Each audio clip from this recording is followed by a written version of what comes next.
and probably get started next couple minutes.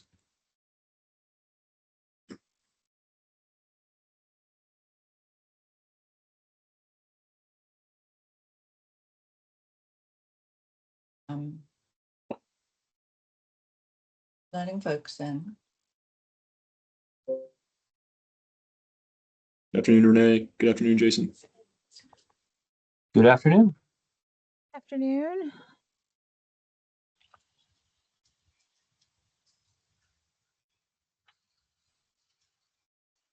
Good afternoon, everybody.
Hey, Brandy.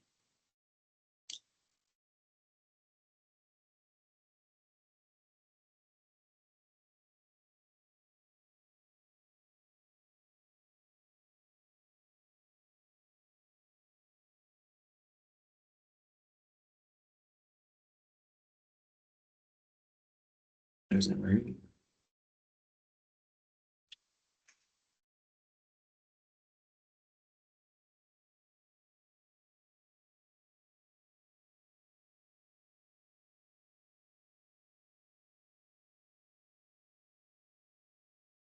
Sharon, I know we invited about 25 to 30 contacts. I think we've got about 21 now, so I think we're doing pretty well. I think we should give it just a couple more minutes. Sounds good. Just another minute or two. Karen, do you want me to share my screen for the slides? That would be great. Thank Okay. you. Thank you.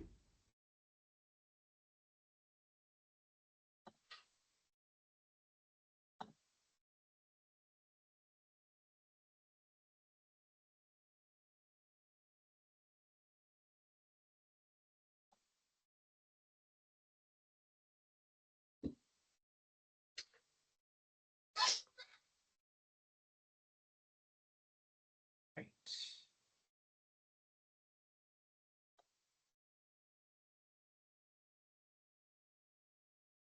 So we'll start in 1 minute here. Thanks, Anne-Marie.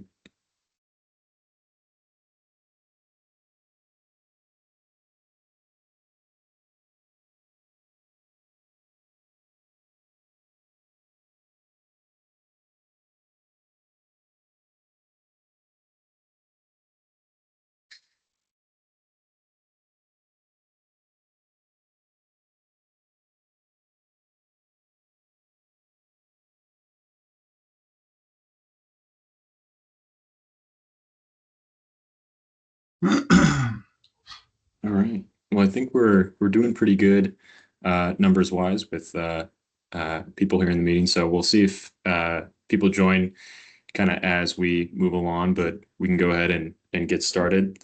I say this with lots of excitement. Good afternoon, everyone. On behalf of Director Heckles and my colleagues here at DSHA, it's an absolute honor to host this first convening with the SGR8 Land Use and Zoning Reform Pilot Program with the municipalities and the TAs all in the same virtual room here.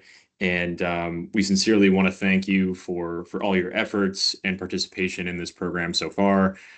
We've been very, very pleased with how things have been going. And so now all of us here, being able to talk about progress and talk about the program, it's certainly a special moment. So my name is Alex Modeus, and I'm the Director of Policy and Planning here at DSHA.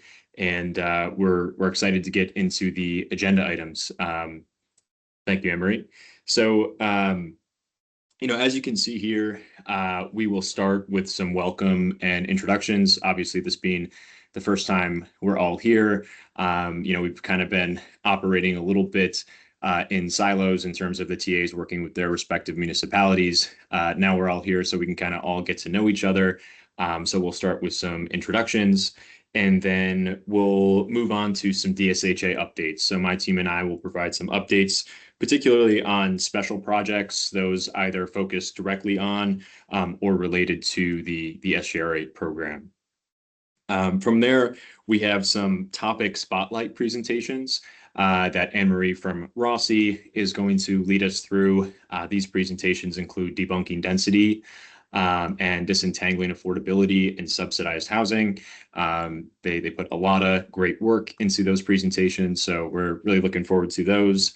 And we'll also hear from all the TA providers after those presentations, provide updates on progress with municipalities, and an open discussion at the end, allowing really the whole room here, municipalities and TAs, being able to talk about the program and talk about how things have been going. So a great agenda here. Thanks to my team as well as the TAs for helping put this together.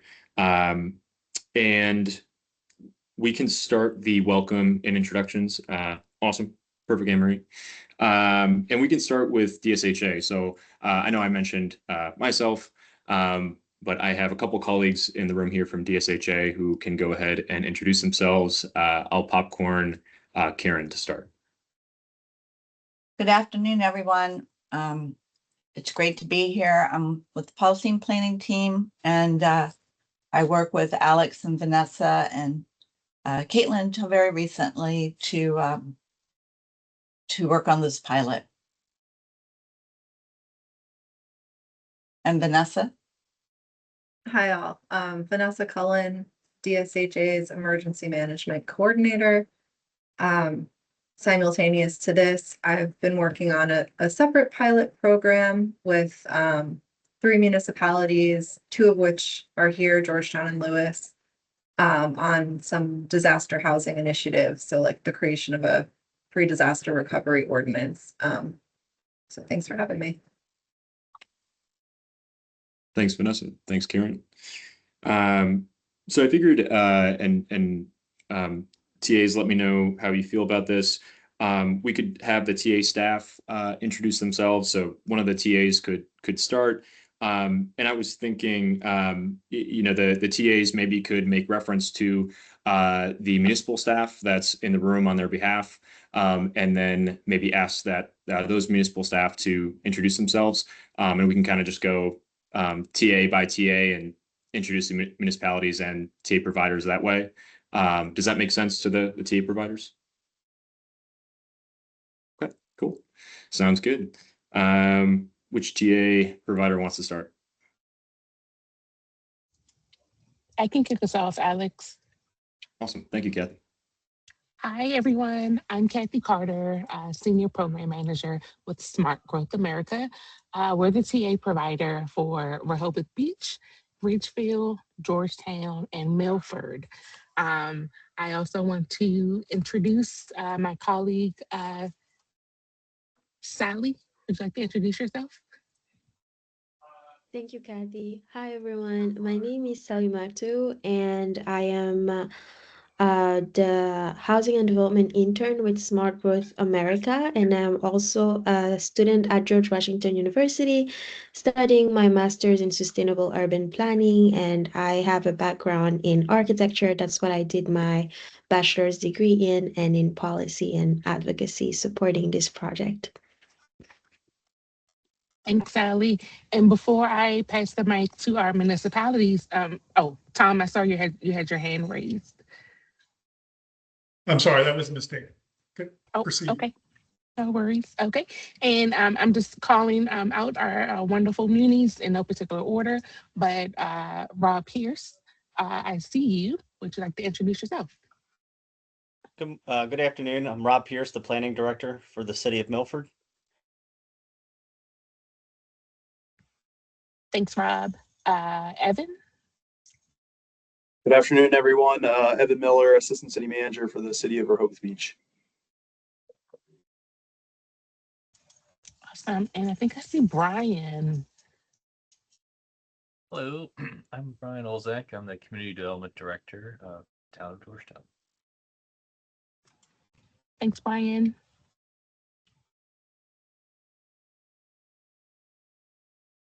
I guess I can start introducing our Rossi team. I'm Anne Marie Townsend. I am a senior project manager with Rossi Group.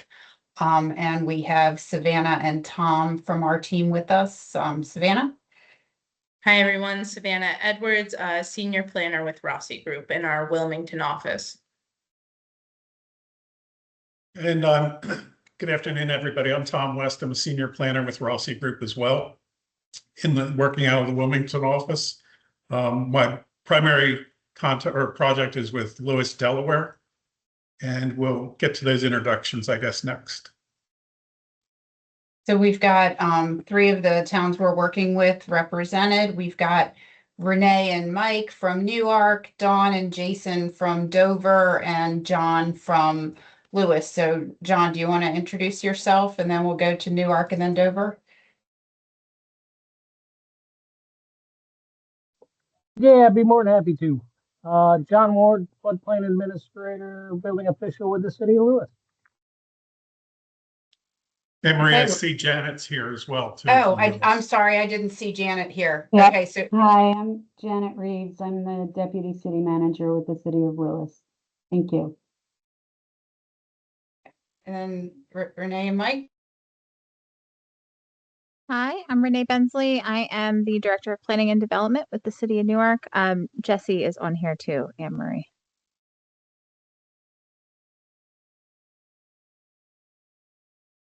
I'll go ahead and go. Mike Fortner, I'm the Senior Planner with the City of Newark. All right, and then Jesse. Jessica Velasquez, Deputy Director of Planning. Thank you. All right, and then Jason and Dawn. I think that's it from Dover.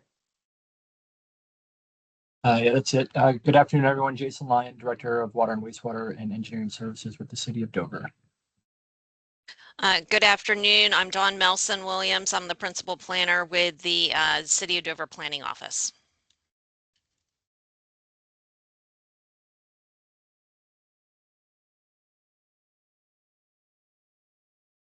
All right, and McCormick Taylor. Yes. Hi, everyone. I'm Jillian Dirks. I'm a planner with McCormick Taylor, and we are working with Sussex County. I'm joined here with my colleague, Christina Arlt. If you want to introduce yourself, Hi, Christina. I'm Christina Arlt. Excuse me. I'm the Manager of Planning and Communications for McCormick Taylor. And we also have Brandy Nallman from Sussex County as well. Hi, everyone. Awesome.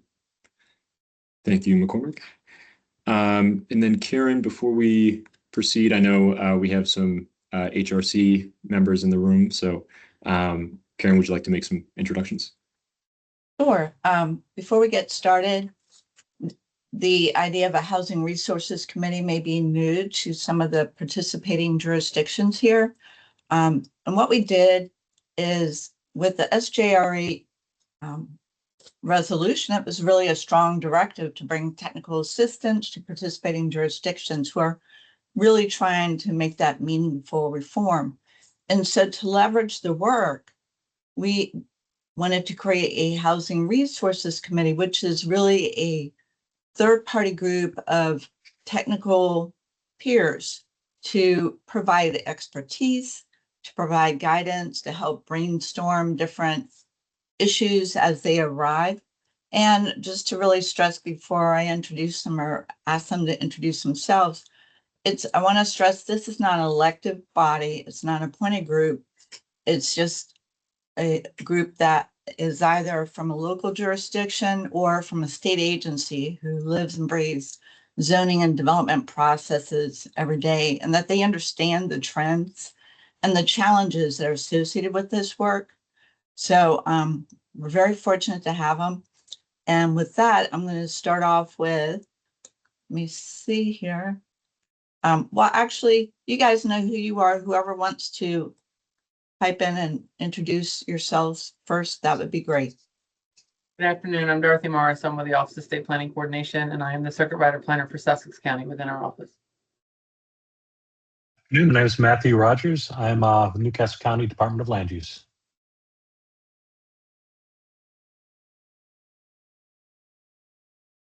Thank you. And Sarah Kiefer contacted us with Kent County. She is not able to attend today. We also have Susan Love from Denrec on the team as well. I believe she is not able to attend as well, but I think, and Jeff, are you there?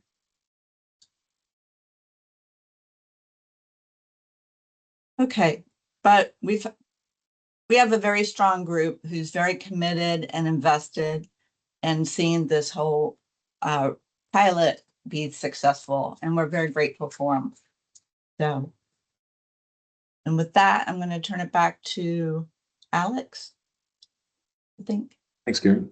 And thanks for our HRC members who are on call today.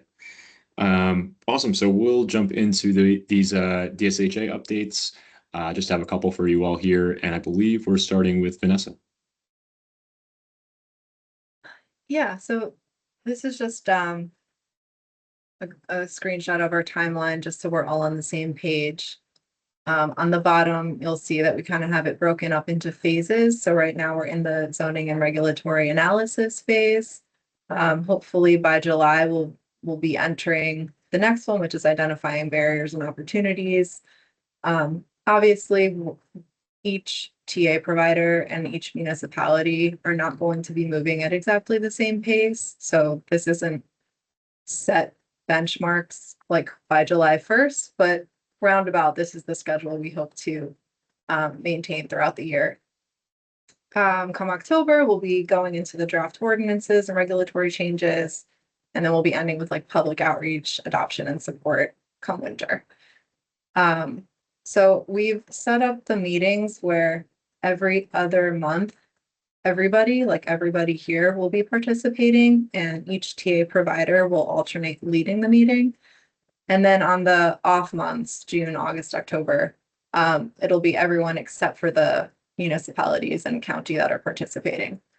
So does anyone have questions about like what the rest of the year looks like schedule wise? Great, we can go to the next slide.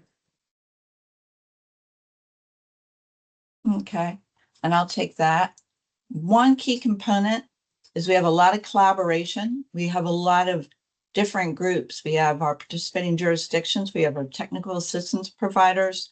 We have our housing resources committee members. And of course, DSHA staff. We're trying to collaborate, share information, and just make sure we're all on the same page. And also throughout it, not only on a statewide level, but at a local level, there is a strong public outreach and public engagement piece. And so what we have done is we have contracted with public input, which is like what DelDOT uses for all their public engagement pages. And so just to give you an idea, this is a quick overview of what it's going to look like. It's going to be an interactive online platform where the public can come and learn about where are we at in this pilot, who are the jurisdictions, what's going on with those jurisdictions, where are they at in the process. And so it's going to have a lot of great information. It's going to have on the state, there's going to be a state landing page, and then there's going to be a section for each jurisdiction so that they can do their public engagement. And so from the statewide landing page, we're going to have an overview of the housing crisis. We're going to have shared resources, case studies, FAQs, just all sorts of things. So like the why we are in a housing crisis, who would benefit from housing reform. It's a lot of shared resources that we can all access, and we want it to be helpful to everyone.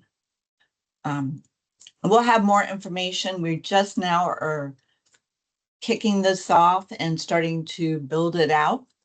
But we're very, very excited about it. Does anybody have any quick questions?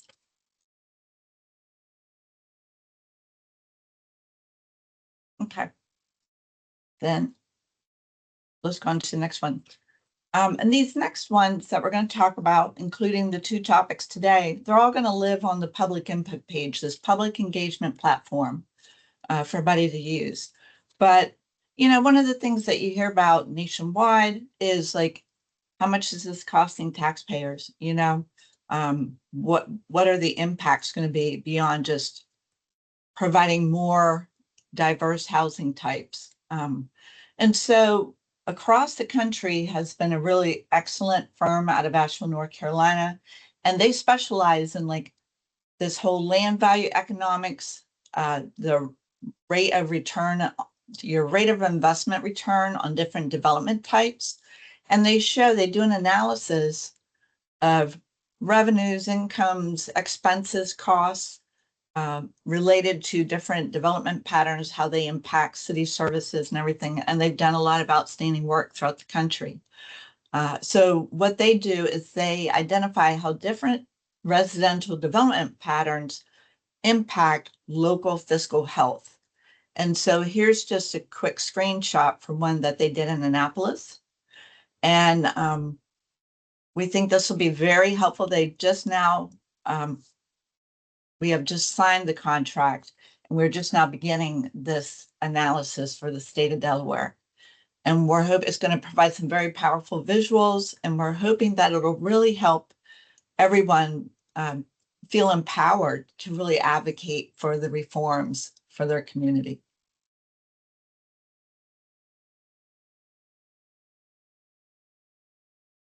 And then the next one is tech impact. Hold on just a minute. We have been very fortunate that we have had this contract as a result of the COVID ARPA dollars with Tech Impact, which is a nonprofit who does a lot of like data analysis and visualizations. Caitlin Del Calo, who was here, as most of you, almost all of you know, very strong advocate, spearheaded, you know, the SJR8 work. She has been working since 2014, mapping where different housing types are permitted in select jurisdictions. And I believe we have the 3 counties. I think it's for the most part up to date. And then there's a couple of towns that are also in it. We're hoping to include more of the towns moving forward. And I would go into it more, but we're trying to really stay on this 2-hour schedule. We have so much to cover. But so far, this interactive map really shows that zoning is a huge barrier to diverse housing types, that there are very, very few places where anything other than single family detached is allowed by right. Everything else is either conditional or not permitted. And this is even in your level state strategy investment levels 1 and 2, which is where everybody agrees that this is where we want to see more compact, diverse housing types. So we are going to be building this out, and we're going to be using it as well on the public input, public engagement site. So we have a lot of good information coming to help with outreach and education. And I think that's it from DSHA for now. Okay, so Anne-Marie, I'll turn it to you. Okay. Thanks, Karen. So one of the things that when we met as the TA providers, we discussed the need to do is really provide the information and the tools to the local governments to help to build support for the reforms we know that are needed. And, sometimes there are a few things that get confused or things get said and they kind of take a life of their own. And so we want to kind of provide some examples. So we're going to talk about two topics today. The first is debunking density, the idea that density is a bad word. There's a lot that comes up, when you go to public hearings and you look at more dense housing, you hear a lot of that. And then the other thing we want to do is disentangle the idea of affordability from the idea of subsidy. Subsidy is certainly a portion of the affordable housing picture, but the whole idea that people assume sometimes if there are apartments being built, that it's definitely subsidized, and that that you hear those people and one setting the framework of who are the people who need access to affordable housing. So we're going to go through some of these things, and certainly these are resources that can be used as we get into the public engagement process. So the stuff we're going to talk about today really relates to three primary strategies that are part of the SJR 8 menu of strategies, allowing accessory dwelling units and missing middle as permitted in residential zones, allowing higher density mixed use with residential and commercial zones and employment centers, and increasing allowable density for housing by reducing lot sizes and bulk standards to allow for more compact development. So we're going to talk about the definition, some of the definitions so that we're all using the same vocabulary. Why is density important? What are some of the myths that we hear, and what are the facts that counter those myths? And then what does density look like? And we're going to show a story map that, my thought is the story map that we've developed can continue to be built upon, and can be a part of that talking to communities and letting people see that density can really be attractive and be beneficial. So housing density. So there's two definitions. Your gross density is basically the number of units divided by the entire land area. So you'll often hear the term gross density and net density. Net density also is that same kind of division, but it takes out things like the open space, and roads and stormwater management and things that are not part of the housing lots. So 1 acre is almost an entire football field. So if you use that to think about what is an acre, and we talk about, 1 unit to the acre versus 5 units to the acre, and what do these things mean? So, if you look at density on a continuum, you've got high density on one end where you've got high rise, 100+ units per acre. It's not really a style of development we see in Delaware. And then you've got rural estate lots, 5+ acres per lot. And, you do have some of that in the northern 2 counties. And then really what we're looking at on where the solutions lie is what is increasingly known as the missing middle, which is this 4 units to the acre, which is still kind of low density, but moving up to like the 12-ish, maybe up to 20 units to the acre. So why is density important as it relates to affordable housing? Land is the costliest portion of new housing construction. So if you can spread the cost of that land over more units, you're able to bring down the cost of the housing. It also allows for different transportation choices. You're not entirely auto dependent. Now that again is if density is done right and you have the sidewalks and bikeable roads and that type of infrastructure. It also reduces the infrastructure cost per unit. So if you look at this picture here, the number of households or the number of people that you're serving per linear foot of road is more than if you had one house with a big yard, one house with a big yard. The other thing is there is efficiency in the actual construction. So building denser types of units actually cost less in construction. So some of the myths we hear about density. Higher density will reduce property values of nearby homes. And there have been a number of studies over time, and there is pretty much consistently no real evidence to support that. And this one specifically references subsidized housing lowers property values. It's one of those things that becomes, it's stated often at public hearings, but often the research will show that the converse is true. There was a study in 2016 that found that low-income housing had a negative impact on surrounding housing in Charlotte while having a positive impact in Cleveland. And the determination was basically it had to do more with how it was designed. So where density is not helpful is often those cases where it has not been done well.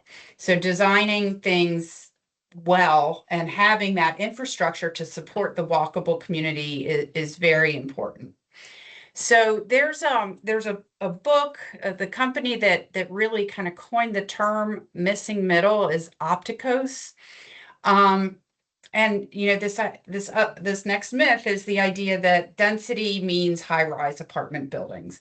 And when we look at the missing middle, part of what the missing middle is looking to do is more duplexes, maybe small apartment houses, not necessarily an apartment complex, having stacked living instead of necessarily side by side. Cottage courts, and I know Georgetown recently passed the cottage community ordinance, and again, this is something that comes out of missing middle. And for all of these things, they increase the variety of housing stock. They allow you to build more densely, but also in the character of what some of these towns, the towns in Delaware, are accustomed to. Nobody's suggesting that we take, small town Delaware and introduce, New York style high rises. It's really those things that are that missing middle type.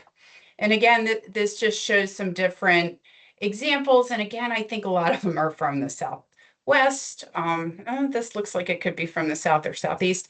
But, you have your live work units, townhouses, stacked fourplexes, stacked duplexes. So, usually we see side-by-side duplexes, but you can have two outside entrances, one goes upstairs, one goes downstairs. The courtyard building, and then the cottage court. So these are just different ideas of how you can get more dense housing that can serve a larger variety of our population and also, still preserve our communities. The idea that higher density will create unsolvable traffic problems. Again, if anything that's poorly planned can add to traffic, but when you look at well-done density that includes a walkable environment and access to transit, you're actually improving your traffic situation. As long as we develop to where you have to get in a car to go somewhere, and then you have to go out to a certain road to get around, those roads are going to have the traffic. So the idea of interconnection and multiple modes of transportation become really important. One of our challenges with transit in Delaware is that we, in most places, don't have the density to support ridership. So if we really want transit to be something that helps us to facilitate better travel, we need to start looking at higher density. So this is just a visual example of, you know, if you live in this area and you're on, you know, this cul-de-sac back here, and you have to come out to these main roads to get anywhere, those main roads are going to, you know, they're going to be full of cars, and there will be traffic, and, you know, it will be unpleasant to cross because you have multiple travel lanes. But when you look at something that's built at more of a, you know, grid type scale where, you know, you have multiple ways to get from point A to point B, and, you know, you have your bicycle areas and good pedestrian amenities, you can actually reduce vehicle traffic. So again, the idea of a transit-oriented development, we don't have the density in Delaware, like I said, to support transit. So, you know, as long as I've been in planning, I've heard we need north-south passenger rail. And certainly there's a study going on, they're looking at that. But if we can't get density around transit stops, you're not going to have the ridership for that or for bus routes. The idea that density attracts crime. I mean, basically, the research has shown that there's no clear correlation. There's no significant relationship between the two, as opposed to the idea that, you know, having tight-knit communities, having that social fabric within a community actually is important to reducing crime. And then again, density being environmentally harmful. One, with density, you are taking that a certain number of people and you're concentrating them. So in the whole, you have more open space. You're reducing dependency on car travel. And, you know, improving walkability, which also improves health. It's density is not environmentally harmful. So then higher density overburdens infrastructure and public services. And if you look again at the cost of infrastructure, you know, whether it's water, sewer, streets, trash pickup, the wider you spread that out, the more costly it is. So density, while yes, density could mean that you have to upsize some of your infrastructure in terms of your pipes, the overall cost over time goes down because you're serving more people with less infrastructure. So I'm going to turn it to Savannah to talk about, and you can use the QR code. We can also drop this into the chat. We've developed a story map. I guess, Savannah, you can tell me how to click through it, but I'll. I can steal from you. Oh, good. Do it. Yep.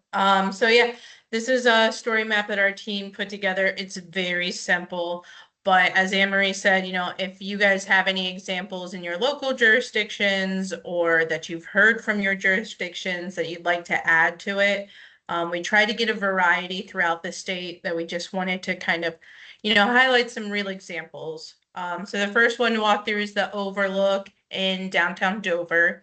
It has a diversity kind of units with 43 twin and then single family homes on that same development. If you zoom into the map, you can see where it's located along Silver Lake in Dover. And again, here are some of the stats on that. It was previously a vacant lot, 43 units there. on 6.5 acres in that spot. And so overall, it has a gross density of 6.5 and a net density when you take out that unbuildable of 7.85 units per acre. You know, this is just twins and single family homes, so you wouldn't think like our densest of examples. But it actually is one of the denser ones that we have when we go through and you take into consideration open space kinds of things. So the next example we wanted to highlight is Imani Village. We have a couple slides on it in the presentation as well, but Imani Village used to be a public housing project in Wilmington.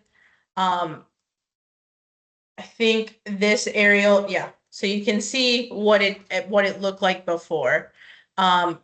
We've got a couple more pictures in the presentation, but they have, I think, identified 6 or 7 phases for the full project of Imani Village. And again, a place with a real range of diversity of type of units.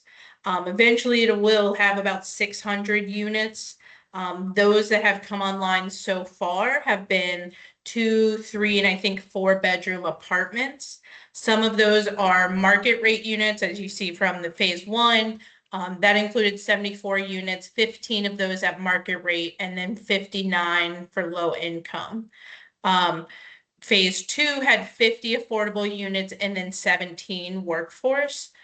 I think as additional phases come online, they're looking at expanding kind of the ownership, the workforce, and it even includes some senior housing facilities with things like DSHA, I think, in the Department of Health and Human Services, having offices on site to provide services to the residents of that community as well. So an interesting example. Savannah, one thing to show is that for each of the examples we provide, we have a street view, so you can click and go to Google Street View, so you can look at it on the ground. Yes, and I'm not sure this, yeah, this one's updated. So again, you know, as I saw from that, or showed from the aerial, it was the more traditional, and you can see some of those older units over here. And this is the form of that newer style of building that they're going for now.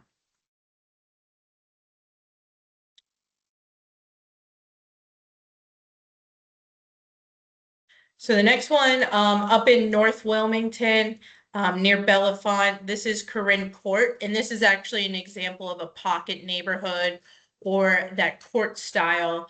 You know, you don't typically think of finding one within Delaware, but they actually do there, and have a common green space, as you can see, shared by those smaller units there. Corinne Court.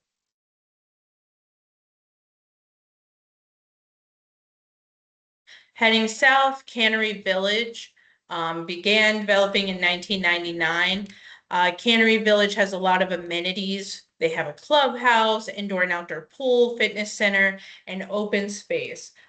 They do have a lot of different styles of design or housing units within them, as you can see, a little bit denser than what we think of our typical single family home. Although many of those back there, and this is behind Dogfish Head Brewery, some of them are single family, some of them are duplex style. So again, just a more dense type of compact neighborhood, but surrounding it, there is a decent amount of green space and such. So although there's 144 units total, the gross density that we get out of this one is just 3.76 units per acre.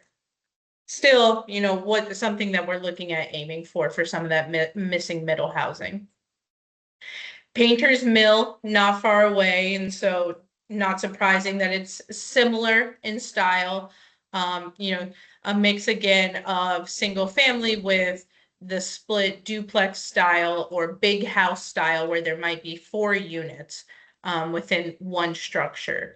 Again, a lot of amenities, clubhouses, walking trails, fitness center. And so with this one, when we look at gross density, we're just getting 2.73 units per acre. However, when netting it out, it is 3.9, close to that 4 units per acre. Village of Five Points, again, just moving a little further down the road towards Lewis. Similar style, once again, with a lot of amenities. Gross density to highlight here is 2.52 units per acre. Lots of stormwater facilities, a little bit more constrained by what they could do. So again, we're hitting that net density of 3.9 units per acre. Washington House Condos is up in Newark. This used to be where the Stone Balloon was, I believe. And this one is kind of, it's an example of density, but not necessarily an example of affordable housing. I think these types of units were a little bit larger than some of the other types of condos in Newark, and they were really aimed at professors or admin staff working at the university. Though again, just highlighting that even if you are making an income to afford a single family home, some people still want a choice of or diversity of housing options. This is Darley Green. This is in North Claymont, and a development that has really been highlighted by the Claymont Redevelopment Corporation. Over here is the new rail station, and so there's been a lot of development there trying to replace what previously was Brookview Garden Apartments. So these were apartments built, I think, just right after World War II for Claymont steel workers to live at. Joe Biden lived there when he was like 9-10 years old. They had come into a state of disrepair, and Claymont was really flagged with needing redevelopment within it. So the apartments, the residences came first. I actually used to rent there. And so I could say from the experience, a lot of young families moved into that area, a lot of young professionals. There are rentals as well as ownership opportunities, and slowly the commercial has trickled in with it. So now there are a lot of services there, such as you can go get your hair cut, walk to the ice cream shop, or go get, doctor's appointments at the Christiana Care Facility. Hearthstone Manor is back down in Milford. This is close to the Bay Health Hospital, located right off of Route 1, similar to some of those we highlighted at the beginning, but something to really highlight down here. They're still building out Hearthstone Manor. At build out, it is projected to have a density of 12 units per acre. Max density in some of the locations is 16 units per acre. So even though they have those amenities that we saw with some of the other examples at the beginning, like Cannery Village, this is one that has been able to get a higher density through its creative design. And then the last one, our southernmost example, Bayside Resort. Again, just a different type of unit. Bayside has over 700 units, many of them townhouses, some of them are single family homes, and then there are also the condo units as well. Bayside has expanded and now has concert facilities there, and a lot of things that have popped up because of Bayside, such as grocery stores, retail shops, and restaurants. So that is the story map. Again, we touched on most of these things in that story map. We called out a couple of the examples. The Overlook, for example,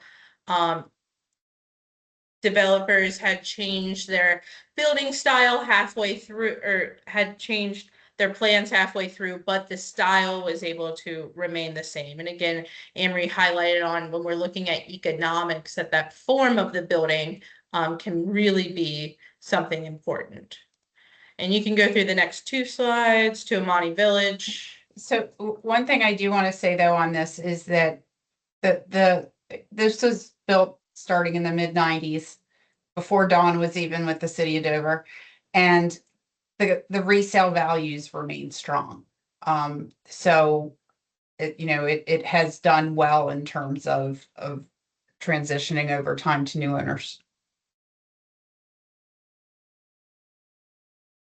Yep, and these things I already touched on, so you can go to the next one. We pulled up the street view, so this was just in case that wasn't working. Wanted to show you an example of 2014 and what is current day.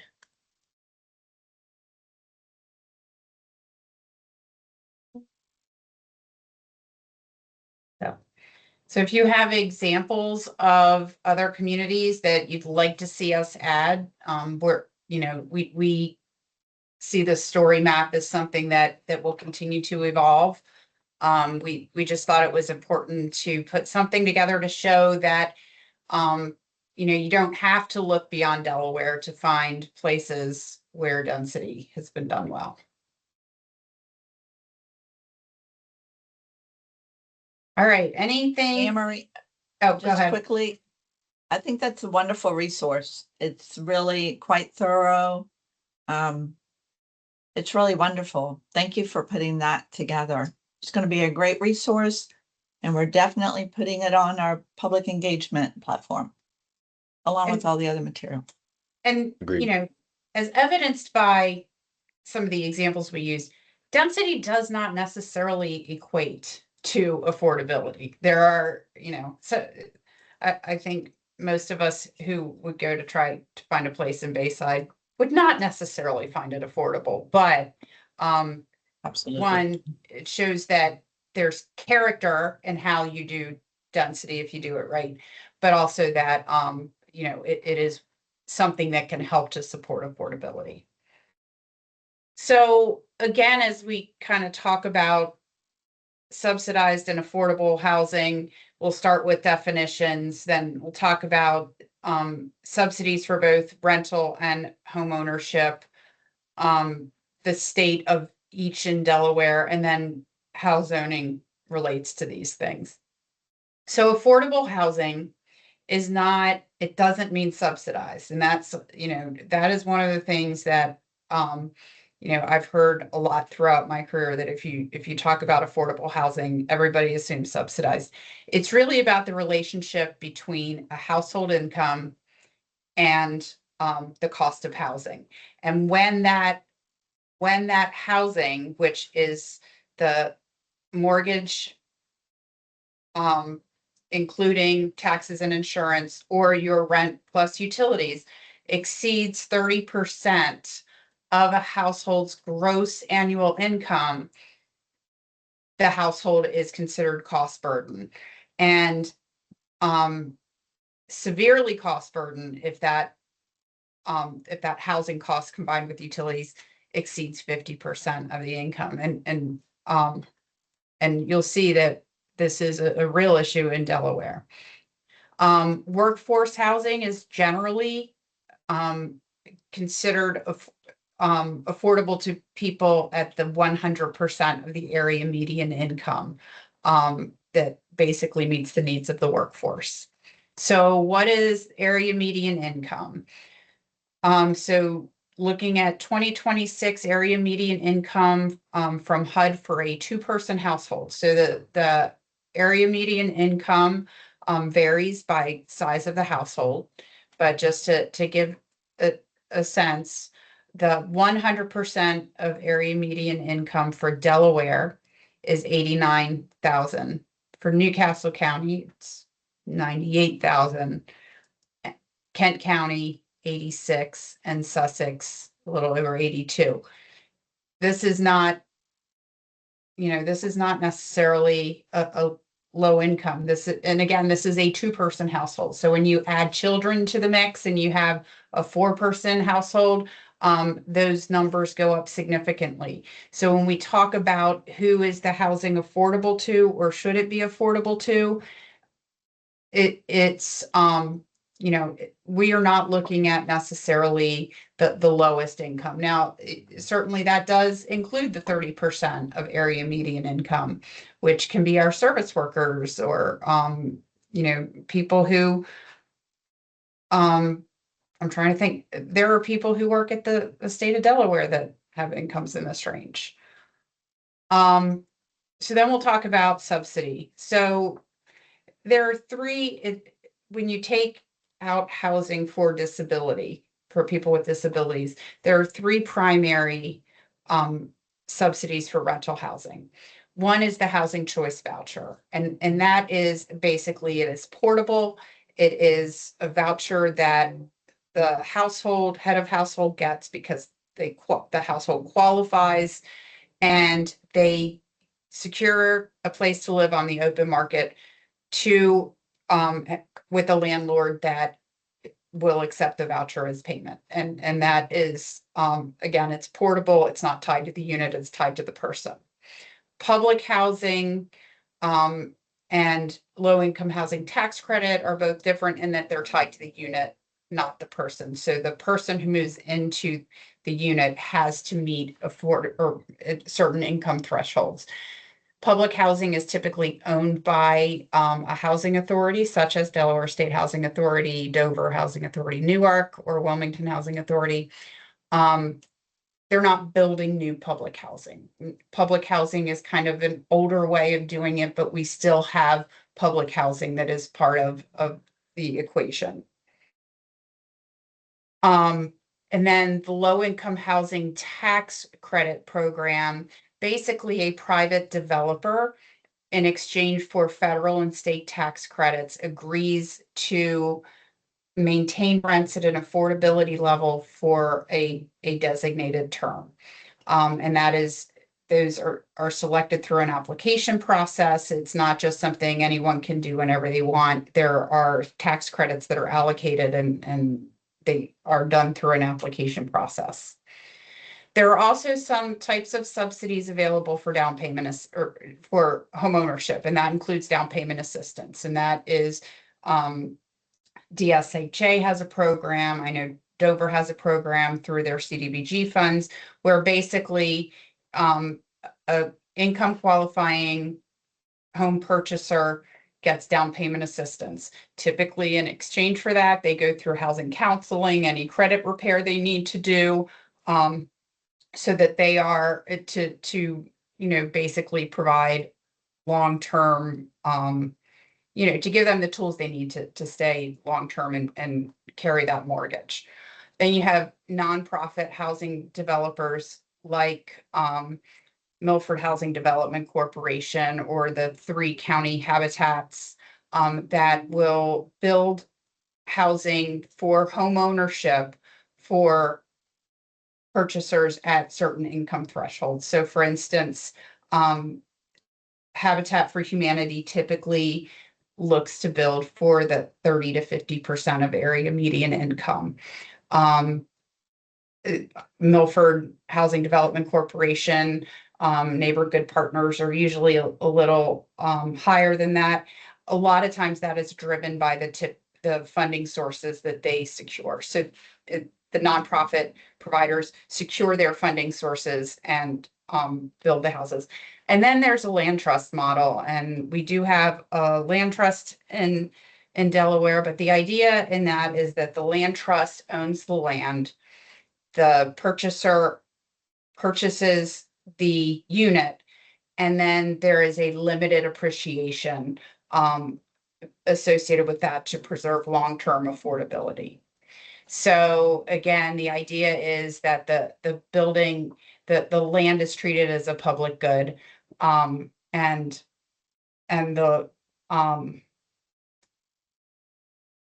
the purchaser is limited in their appreciation of that land. So how does this connect to zoning? So zoning codes can make affordable housing production difficult. And that's part of why we've all been brought together to work on this. Some of that is through lot sizes, setbacks, restrictions on housing types. And we'll see in a few slides, you know, that our supply of housing is very much tilted toward single family detached. Zoning changes can support affordable housing production. Again, this is why we're here. Possibilities include expedited review, allowing higher densities, waiving or reducing parking requirements, or allowing things like accessory dwelling units. So is housing affordable in Delaware today? So of homeowners, you have about a quarter, a little more than a quarter of homeowners are cost burdened. Renters, you have about a quarter are cost burdened and a quarter are severely. So half are at least cost burdened, which part of the real problem here is that makes it harder for those renters to then move into a home ownership situation. So again, this shows that, you know, again, we trend with the national, but from an owner perspective, we are about a quarter are cost burdened, and renters we are consistently over half.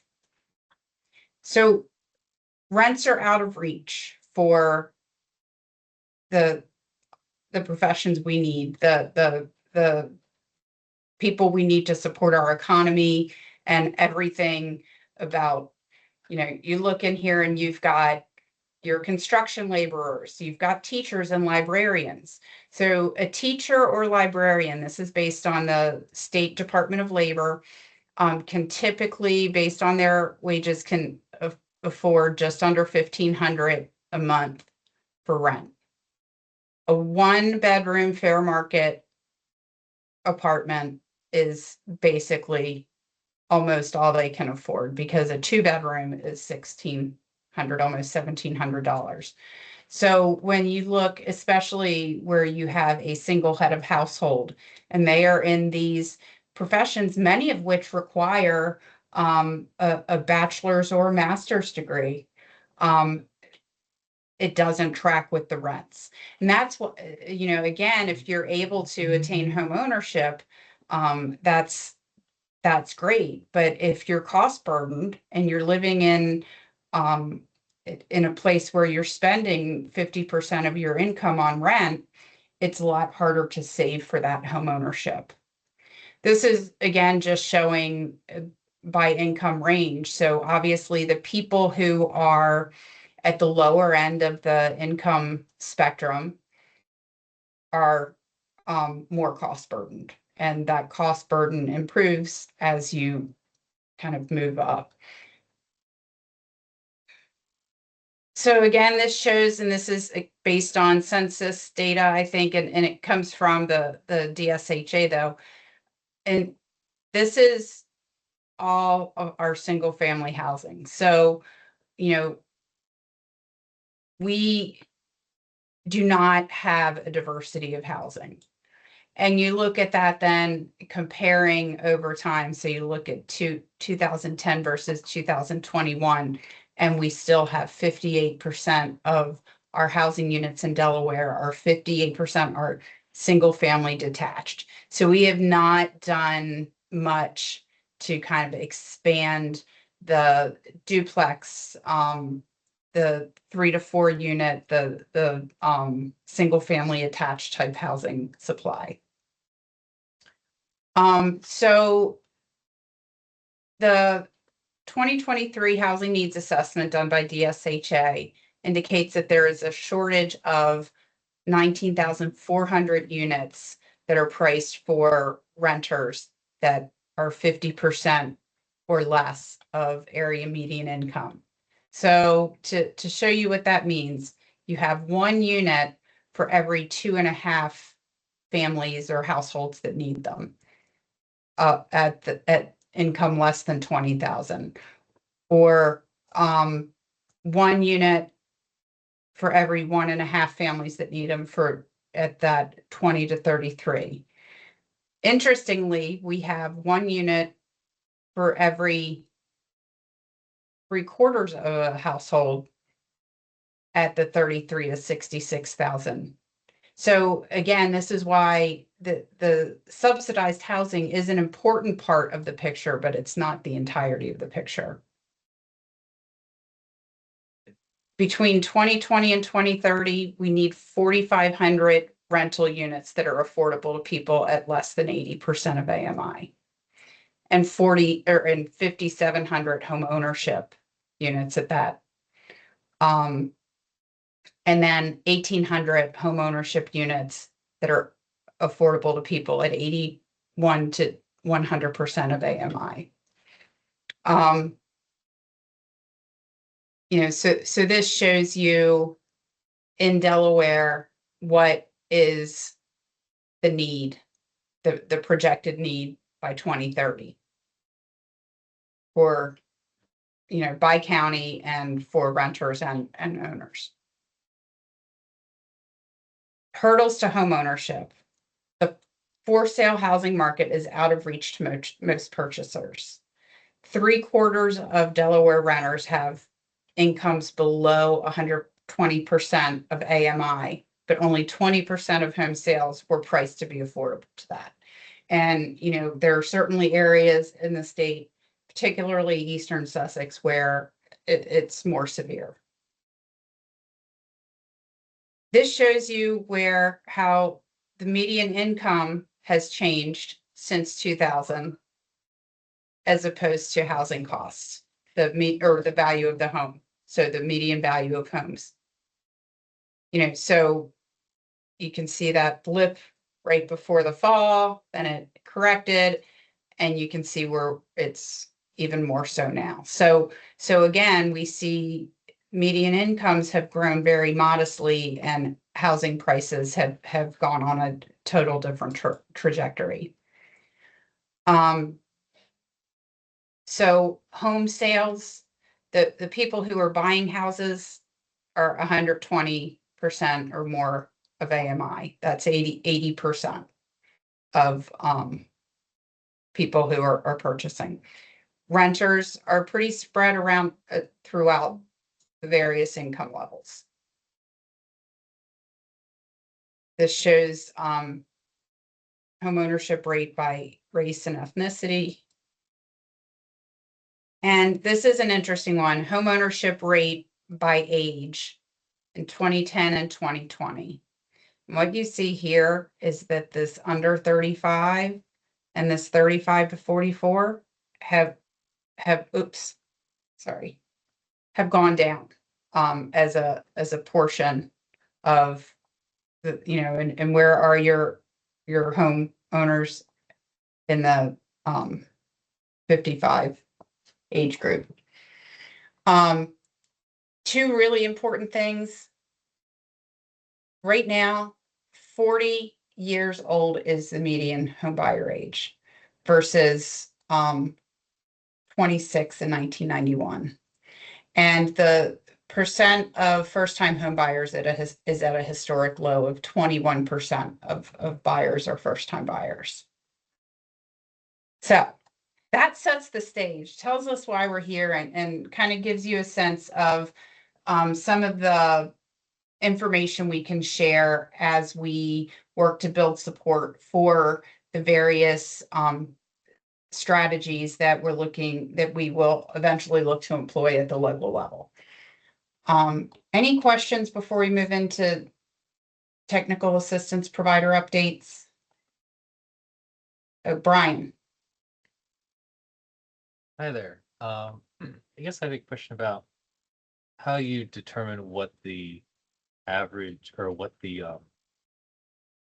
from an affordability perspective for purchasing within the several AMI categories. Like, how do you determine what like the eventual price of the home is in terms of like what's affordable in that category? So you kind of have to back into it based on that monthly payment. So it's, so the higher the interest rate, the higher the taxes, the higher your HOA fees, the more that that changes. I mean, it always used to kind of be a rule of thumb. And we were talking about this but I haven't seen it documented lately. Used to be a rule of thumb that you don't purchase a house that's more than 3 times your annual income. And I don't know where that came from, but I can guarantee that I don't know many people who can not do that if they're going to buy a house now. Unfortunately, I think you really have to kind of back into it based on where that payment would be based on all of those other factors. Karen, did you have anything to add to that? No, I agree with you, and that's a great question, Brian. We're following the National Low Income Housing Coalition's methodology for determining the affordability. And so it's kind of, as Anne-Marie said, there's a whole, you back up into it. In order to get to, based on your hourly wage. And then you go through this methodology. And at the end, you get like, what is a rent that could be afforded? And then when you get to the actual, like buying a home, that doesn't even include like your utilities, your extra expenses that go with it. It's just your basic, this is how much you can afford as a monthly payment before any of that other stuff is added. Right, because it seems it seems easier to determine like creating a theoretical apartment complex that has X amount of rents, right? You could probably pretty easily predict like, oh, what that apartment building would look like. But I feel like it's much harder with purchasers, and then of course the constant affording of mortgage and everything, because that could take a house or several types of houses could take several different forms. So I guess I'm thinking in terms of determining how to implement that through zoning seems like a much harder task. I think that's a good point, and that is why so many people cannot get to homeownership. There's so many people who are stuck. As Anne-Marie, I thought Anne-Marie, you did a fantastic job. But that there's so many people who are stuck being cost burdened, severely cost burdened as renters because they cannot jump to that homeownership. And that is largely because there's really not enough products out there. There's not enough supply, and there's not enough of the right type of supply. And if there were more of it, I think the hope is, Brian, that the affordability would become more reasonable and attainable for all of our workforce so that they could jump to that, if I'm making sense. Like a housing type by itself, you can't guarantee a price point to it because the market's always going to bear what it can bear. But I think what we've been doing for so long is doing one type of housing, one product, but you have, a population that has so many different income needs. There are different housing types, so we have to just start building more responsive products. And I may have veered off a bit. So there are several resources in the chat. So I would say if you look, Salamato added a website you can go to. And this is why we love, those of us who are more local love having Smart Growth America as part of our team, because they just have access to resources that, not that we don't have access to, but they just have a different perspective. So Savannah, you had your hand up? Did you put what you needed in the chat? I think so. Okay. And then just to add content, so that is from the New Hampshire study that was referenced with what the different workers could afford. So, obviously the conversation has highlighted it's nuanced. It should, if we're talking about ownership, consider things such as the cost of utilities that we can't really always put a finite number on, but can somewhat estimate or ballpark. Rob? Yeah, I just had a quick question. So going back to the first part of your presentation on the density, you said our effort here with some of the smaller towns would be to kind of target that missing middle. So we'd be looking at the upper end around 20 units an acre? Is that, I mean, I think, I don't know that there's necessarily a target density. I think what we know is that building 3 and 4 units to the acre, as we've been doing in Delaware, is not going to cut it. So I think you're probably looking at something, you know, some places might get up to 20, but some places might get to 8 or 12, and you're still making progress. So I think it depends on the circumstances and the community, and I think that's where I think we all recognize that there's not a one size fits all approach, and that's why we're doing an evaluation of each municipality to try to find where that solution is. Karen? Yes, and just to add to that, I think as part of that missing middle, I would look to that Opticos design continuum, because really what we're seeing is we're seeing townhomes, we're seeing cottage courts, we're seeing where it has a smaller square footage, smaller lot, so that lends to affordability. Also like townhomes and things like that, you're sharing a wall, so that lends to affordability. There's a lot of elements on there. So I would just encourage looking at the housing type and the purpose that it's serving, perhaps more than the number. That helps. But right. Yep. And I had just one follow-up on that. Is there like a desired distribution of housing types within communities? Like, obviously, if we're 90% single family detached, that's probably not good. But is there, out of the result of this, I know we're trying to shift and each one can be crafted towards each community, but like, what are we trying to get a third single family homes, a third townhouses, a third apartments, or is there not a real, because just looking at some of the things that may come out of any of these Senate bills, are we all going towards a certain direction, or are we just trying to be pushed further? Dover might be already well advanced in terms of their regulations as opposed to Milford. Are we all trying to shift, or are we trying to shift closer to a certain model? well, I think one, that's a very good question. And I would say that we're in a housing shortage because we haven't been building the right type. And I wouldn't say you got to go all out. We're just focusing for now on these reforms. These reforms, if this helps, is just we're providing this information because we know even these reforms, even by themselves, is going to be incredibly difficult to get through the public review process. So what we're trying to do here is provide educational, empowering information to help build that local case, because it really is important. And like the state, the federal government, we can provide all of the tax credits, federal funds to bear, but we really need that local partnership that really creates a regulatory environment where different housing types can occur.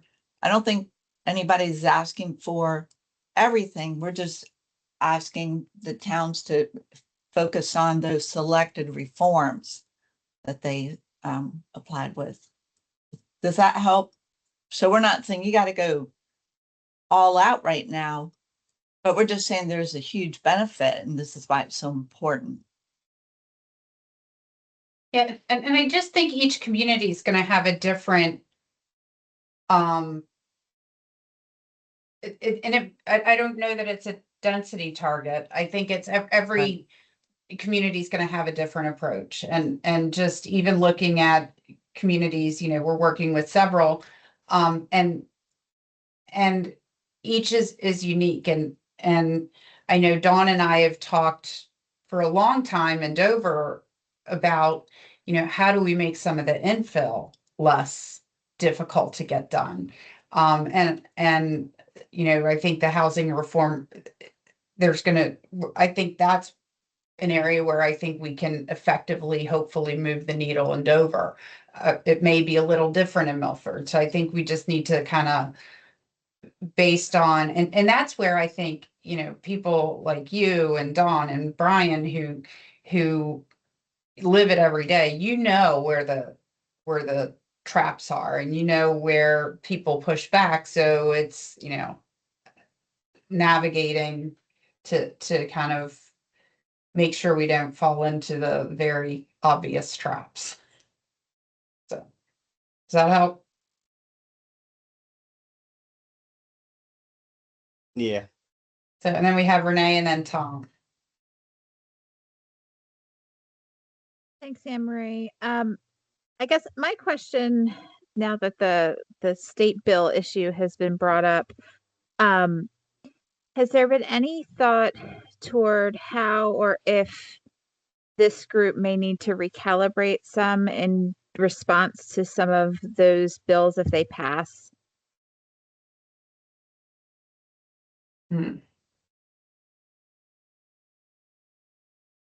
That's a good question. I guess, Renee, I can just ask kind of a follow-up question. Like what from your perspective, like why would a reboot be necessary in terms of kind of where SGR 8's headed and then potentially where something like the SB 23 bill, if implemented, like I see some minor differences, but also some overlapping areas. For example, like the housing plan includes density increases. Like that's something this program is working towards, and multiple different options towards density increases more broadly. But just kind of curious from your perspective where there might not be overlap.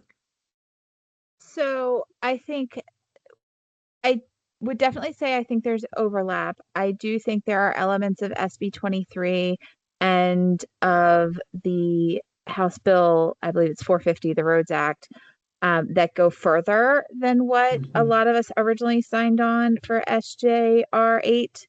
So I think, what I can speak from Newark's perspective, what our council bought into as far as the things we were looking to potentially change may not be as far as some of those bills want us to go.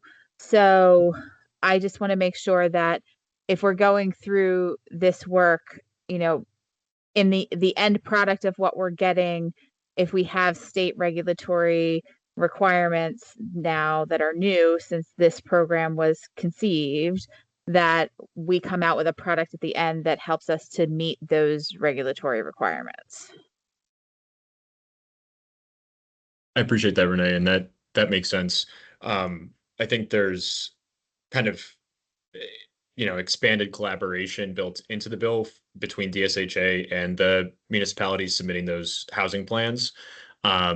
So my, obviously this is contingent on if that bill passes. But I think that in the event that it does, this can continue to be an ongoing conversation. We can kind of work together to kind of build understanding there. And then I think because we're ingrained in the language of the bill in terms of approving the local affordable housing plans, providing technical assistance, coordinating with different agencies, I think there's some built-in collaboration there as well. So kind of a wait and see thing. We'll see what happens with the bill, but I'm hoping your concerns and can be understood. Thanks. I think the big thing is if we're all putting in this effort, we don't want to have to do it twice. If we go through and make changes and then we have to make more to comply with the new bill. And different versions of the bills are different in terms of the level to which they're prescriptive. Correct. Yeah, excuse me, Matt Rogers over at Newcastle County. Yeah, I think one of the things looking at SB 23 is probably less intrusive than the HB 450. And again, 450 is primarily on a county end of it, but and less overall troublesome because it's increasing efforts during the comprehensive planning process. and it really with the Senate bill. The House one seeks to, in a odd way, financially coerce counties into giving up land use authority as far as zoning regulation or do mass rezonings, which are kind of the only way you get to what it tries to get at there. And I think that'd be a much bigger lift. But that one, if memory serves me right, doesn't really impact Newark. It's only with regards to the counties. And the House bill, I think, is really going to be more in line with worrying about how you update your comp plan to accommodate for the affordable housing and taking a closer look at that.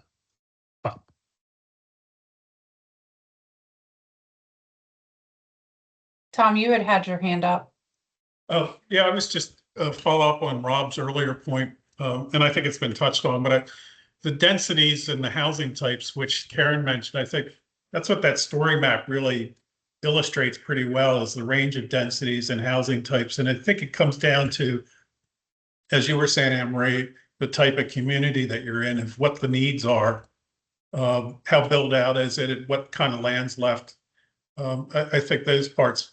But then on the various legislation, there was an earlier lunch session today from Delaware APA where they mentioned these two programs, the pilot and the pending legislation.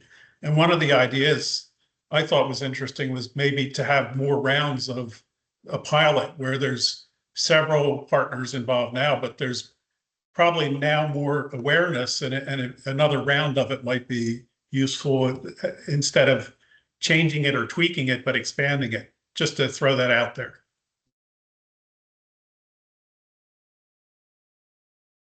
Yeah. I mean, I had heard that before, Alex, as well, that the idea that maybe additional rounds of TA assistance would be, I don't know, potentially a middle ground. Have you heard anything on that?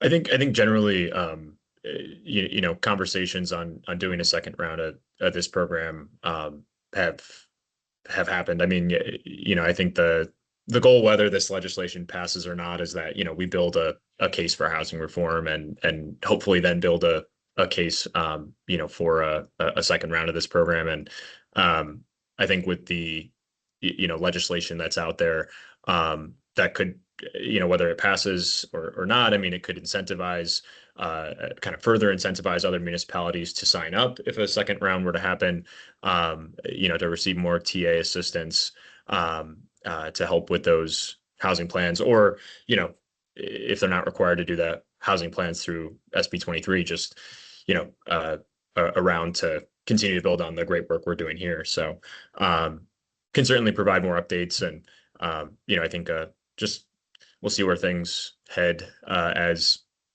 legislative session resumes in a couple weeks here. Yeah, and a lot, I mean, SB 23 is evolving because it already has Senate Substitute 1 that's been released, and Senate Substitute 2 is not officially released. So I think we don't know, even if that does pass, what it's going to look like. So. Right. Are there any other questions or comments before we move into our TA provider updates? All right. Savannah, I'm going to let you do the Rossi Group updates because they've heard plenty from me. Sure. So as we mentioned before, our 4 jurisdictions we are working with are Newark, Dover, Lewis, and Laurel. So far we have had kickoff meetings with all of those jurisdictions, as well as at least one kind of touch base meeting to follow up on our work that's occurred since then. So during that kickoff, we discussed our priorities, gathered feedback about kind of what's on the table. Some of our jurisdictions, like Lewis, Tom went back to and asked them to prioritize the different strategies to help us kind of focus in on what's achievable or accomplishable for this effort. We set up a worksheet for reviewing the codes from each of the jurisdictions, and we have gone through filling that out. pulling some of the missing information, and we're beginning to kind of formalize that initial assessment of, you know, what are some of the barriers, what are some of the zoning districts that we see potential opportunity or maybe some low-hanging fruit.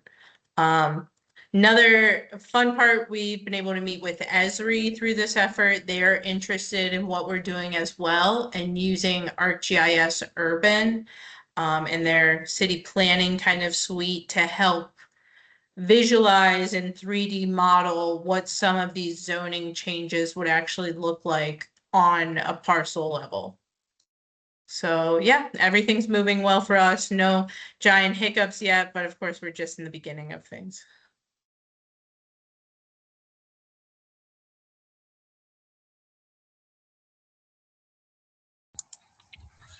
Yep. Thanks, Savannah. Yeah, very similar to Rossi's updates. We're kind of moving along with the same timeline.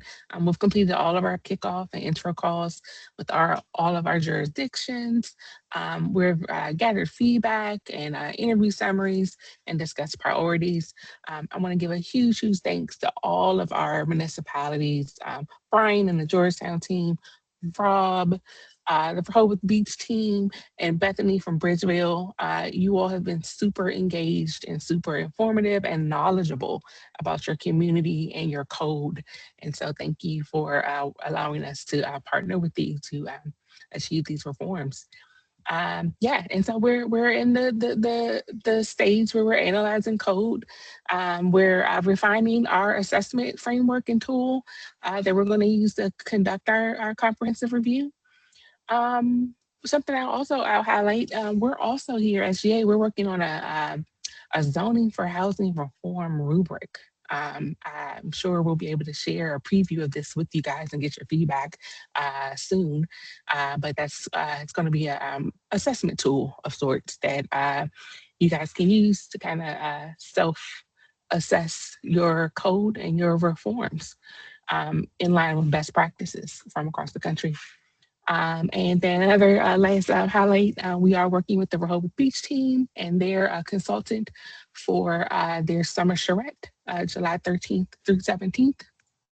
And we're looking forward to being on the ground there to support.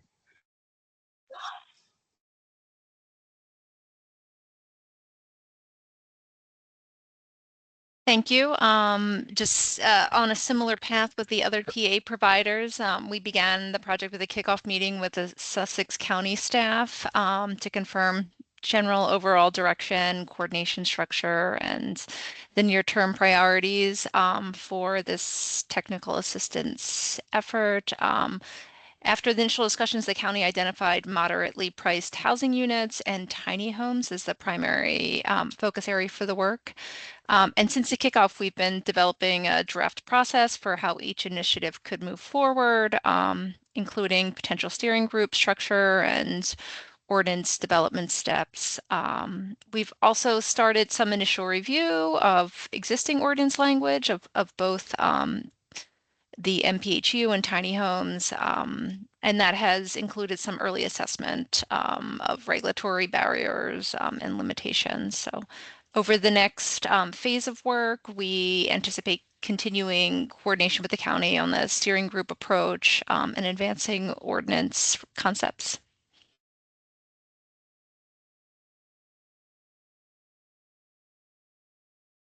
So are there any additional questions, comments, or topics?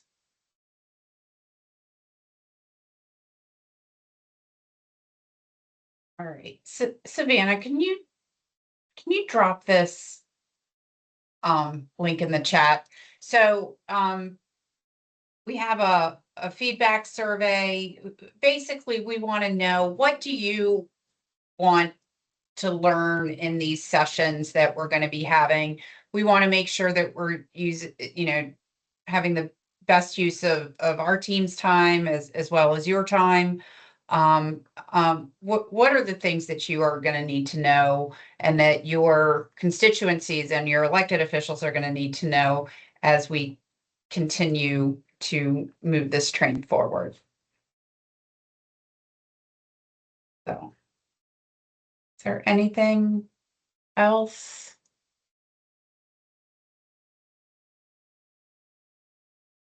So I know we've lost a couple, so like, I know Brian just left, it would be good, I guess, Kathy, if your team could send that to him, and then anybody also who wasn't there, it wasn't here today, if we could find out, that would be good as well.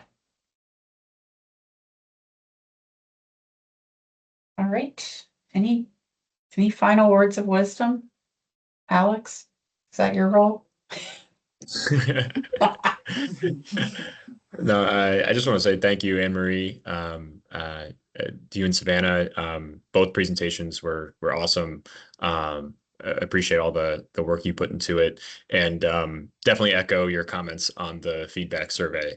I think this is a really good opportunity for all of us to obviously hear updates from one another, but also kind of learn about aspects of the reforms we're pursuing, and kind of envisioning different kind of communities both in Delaware and outside, and seeking inspiration from those. So yeah, any ideas anyone can recommend for topics to further kind of dive into in future meetings would be helpful. But just want to say thank you to everyone for joining this meeting. And as I said at the beginning, we're very, very pleased how this project is going so far, and just again really appreciate everyone's effort on the progress that they're making. So next meeting will be July 30th, and kind of say one last call for comments or questions before we head out. Anyone got anything to say before we head out?